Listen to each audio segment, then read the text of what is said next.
Perkenalkan, nama saya Igede Putuadanta Parmakta dengan NIM 2202 010 220. Di sini saya akan menyampaikan materi tentang bagaimana etika diimplementasikan dalam kehidupan sehari-hari. Negara kita, yakni Indonesia, meskipun memiliki banyak suku agama, kan tetapi kita sangat menjunjung tinggi etika yang berlaku di Indonesia ini untuk saling menghargai dan saling bertoleransi antar sesama untuk menciptakan kehidupan yang tentram dan harmonis. Secara bahasa, kata etika lahir dari bahasa Yunani yang disebut dengan ethos, yang artinya dampak dari suatu kebiasaan. Etika sendiri dapat berarti kebiasaan yang dapat dilakukan tergantung di mana dan apa yang kita perbuat.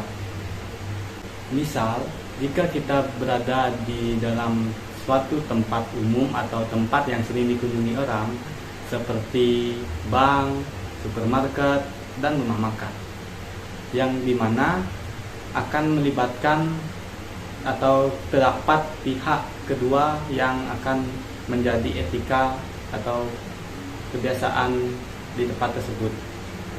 Di bank, kita mesti bersikap dewasa dan taat pada aturan yang berlaku di sana.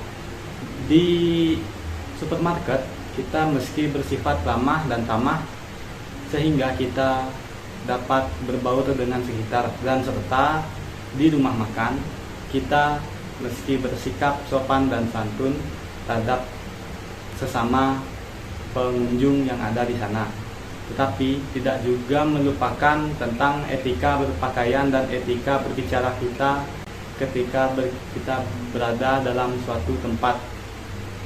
Jadi, secara garis besar, etika merupakan penilaian sifat kebenaran atau kebaikan dari tindakan sosial berdasarkan kepada tradisi yang berlaku di sekitar, maupun oleh secara individu kita terbiasa melakukan hal-hal yang bersifatnya baik dan menjadi kebiasaan kita hingga saat ini.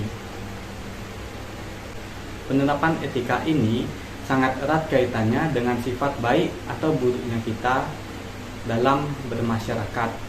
Etika tentunya harus memiliki atau dimiliki oleh setiap individu dan sangat dibutuhkan untuk bersosialisasi, yang dimana hal itu menjadi jembatan terciptanya suatu kondisi yang baik dalam kehidupan bermasyarakat.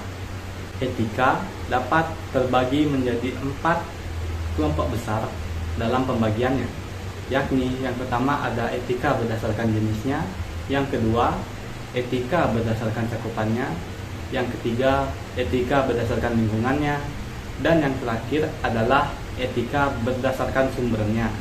Namun kali ini kita hanya membahas bagaimana etika menurut lingkungannya ini bekerja dalam lingkungan sehari-hari kita. Etika individual, yakni kebiasaan yang telah kita anggap sebagai etika atau kebiasaan yang baik dan berdampak baik dan benar pada diri kita. Contohnya seperti etika kita mandi 2 kali sehari setiap hari, yakni pada saat kita bangun pagi dan pada saat kita atau pada saat menjelang malam, tepatnya pada sore hari. Etika seperti ini pada awalnya hanya sekedar kebiasaan belaka, namun karena kebiasaan ini terus kita lakukan dan nyatanya bersifat baik pada tubuh kita dan sangat terasa efeknya, dan dapat membuat kita terasa lebih segar saat ingin melakukan aktivitas, maka dari generasi ke generasi kita sudah terbiasa dengan aturan mandi 2 kali sehari ini, yang dimana kita sudah menganggap kebiasaan ini atau kebiasaan mandi ini sebagai etika wajib kita.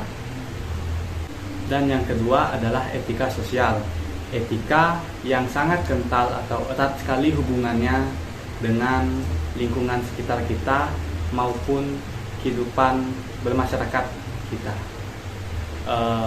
Jika kita bisa melakukan kebiasaan yang telah dianggap baik ini oleh suatu komplotan, bukan komplotan, tapi lingkungan atau sekitar kita, maka kita telah dapat dikatakan sebagai manusia yang beretika baik menurut lingkungan kita.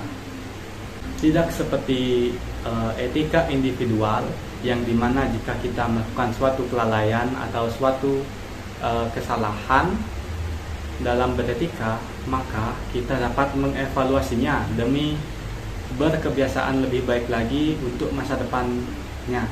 Namun tidak seperti etika dalam sosial yang dimana jika kita telah membuat suatu kesalahan ataupun kelalaian, maka kita akan dicap sebagai seseorang yang tidak dapat beretika dengan baik dan benar, dan akan dijauhi oleh masyarakat maupun lingkungan kita yang telah menganggap kita sebagai orang yang tidak beretika.